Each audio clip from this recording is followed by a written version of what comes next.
In July 1944, as World War II raged on, the world was engulfed in one of the most devastating conflicts in human history.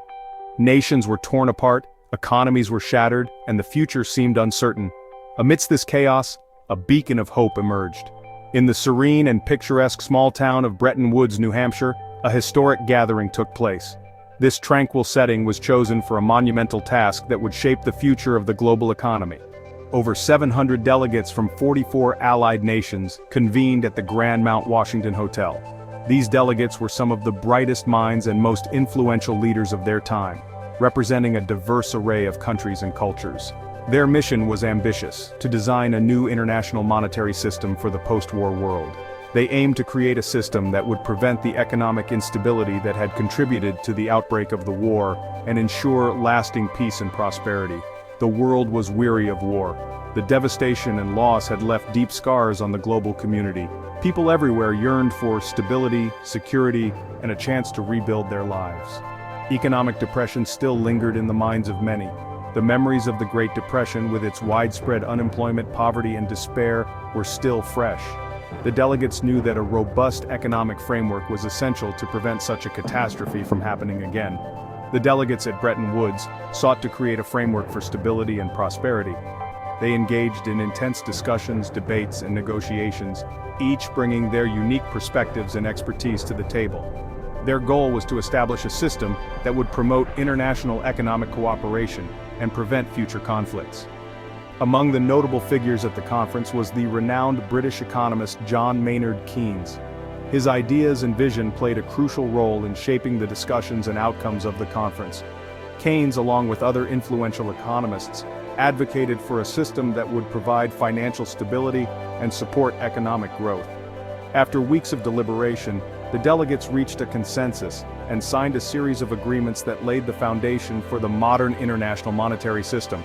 These agreements established institutions such as the International Monetary Fund, IMF, and the World Bank, which continue to play vital roles in the global economy today. The legacy of the Bretton Woods Conference endures to this day. The institutions and frameworks established during that historic gathering have helped to foster economic stability, promote international cooperation, and support development around the world. The vision and determination of the delegates at Bretton Woods have left an indelible mark on the course of history. As we reflect on the Bretton Woods Conference, we are reminded of the power of collaboration and the importance of visionary leadership. The conference not only addressed the immediate challenges of the post-war world, but also laid the groundwork for a more interconnected and prosperous global economy.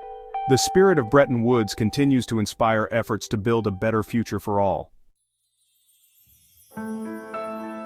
The global economy lay in ruins after years of conflict.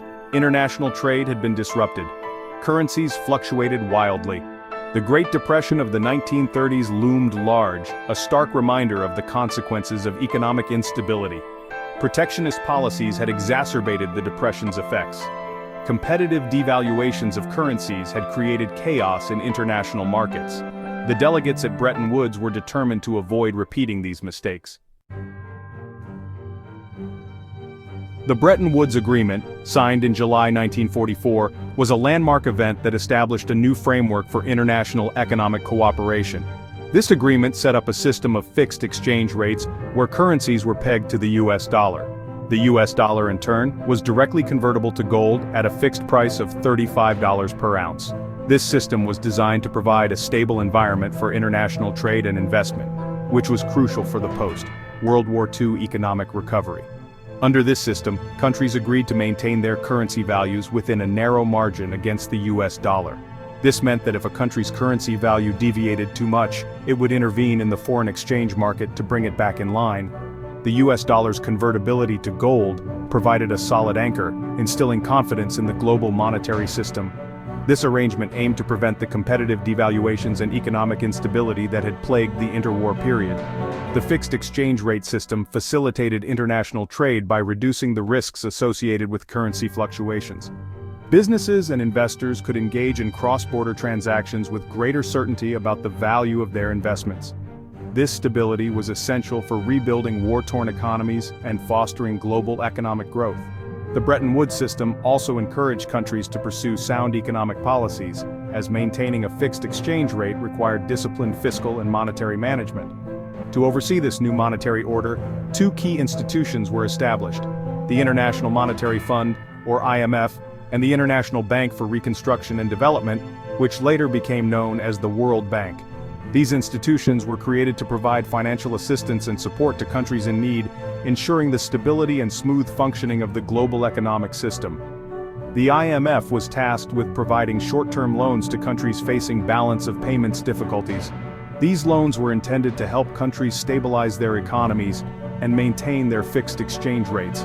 By offering financial support during times of economic distress, the IMF aimed to prevent countries from resorting to competitive devaluations, which could lead to a downward spiral of economic instability. The IMF's role in maintaining fixed exchange rates was crucial. Countries experiencing temporary imbalances in their balance of payments could turn to the IMF for assistance, rather than devaluing their currencies. This helped to maintain confidence in the fixed exchange rate system and ensured that countries adhered to the agreed-upon rules. The IMF also provided technical assistance and policy advice to help countries implement sound economic policies and achieve sustainable growth. The World Bank, on the other hand, focused on long-term loans for reconstruction and development projects. In the immediate aftermath of World War II, the World Bank played a vital role in financing the reconstruction of war-torn Europe and Japan. As the global economy evolved, the World Bank shifted its focus to supporting development projects in developing countries. These projects aimed to reduce poverty, improve infrastructure, and promote sustainable economic growth. The World Bank's efforts were instrumental in helping countries build the foundations for long-term prosperity and stability. The choice of the US dollar as the anchor currency was no accident. It was a strategic decision made during the Bretton Woods Conference in 1944, where representatives from 44 allied nations gathered to create a new international monetary system. The goal was to establish a framework for economic cooperation and reconstruction after the devastation of World War II. The US dollar was chosen due to the United States' unparalleled economic strength and stability at that time. The United States had emerged from the war as the world's dominant economic power. Its industrial base was intact and thriving, unlike many other nations whose economies were in ruins. American factories were producing goods at an unprecedented rate, and the US economy was experiencing rapid growth. This economic boom was fueled by technological advancements, increased consumer demand, and significant government spending on infrastructure and defense. It possessed the largest gold reserves and a stable economy. The US held nearly 3/4 of the world's gold reserves, which provided a solid foundation for the dollar's value. This abundance of gold, coupled with a robust and growing economy, made the US dollar a reliable and attractive option for other countries to peg their currencies to.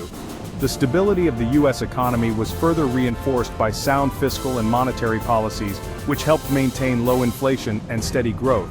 Pegging other currencies to the dollar effectively made it the world's reserve currency. This meant that the US dollar became the primary currency used in international trade and finance. Countries around the world began to hold dollars as a way to stabilize their own currencies and facilitate trade. The dollar's role as the anchor currency also provided a level of predictability and stability to the global financial system, which was crucial for post-war economic recovery and growth. Central banks around the world began holding US dollars as part of their foreign exchange reserves. This practice was driven by the need to support their own currencies and manage exchange rates. By holding large amounts of US dollars, central banks could intervene in foreign exchange markets to stabilize their currencies and prevent excessive volatility. The widespread adoption of the dollar as a reserve currency also reflected the confidence that other nations had in the strength and stability of the US economy. This further solidified the dollar's dominance in international trade and finance. The US dollar became the preferred currency for global transactions, from buying and selling goods to investing in financial markets. This dominance was reinforced by the extensive network of financial institutions and markets in the United States, which provided liquidity and stability to the global financial system. As a result, the US dollar became the cornerstone of the international monetary system, a position it continues to hold to this day.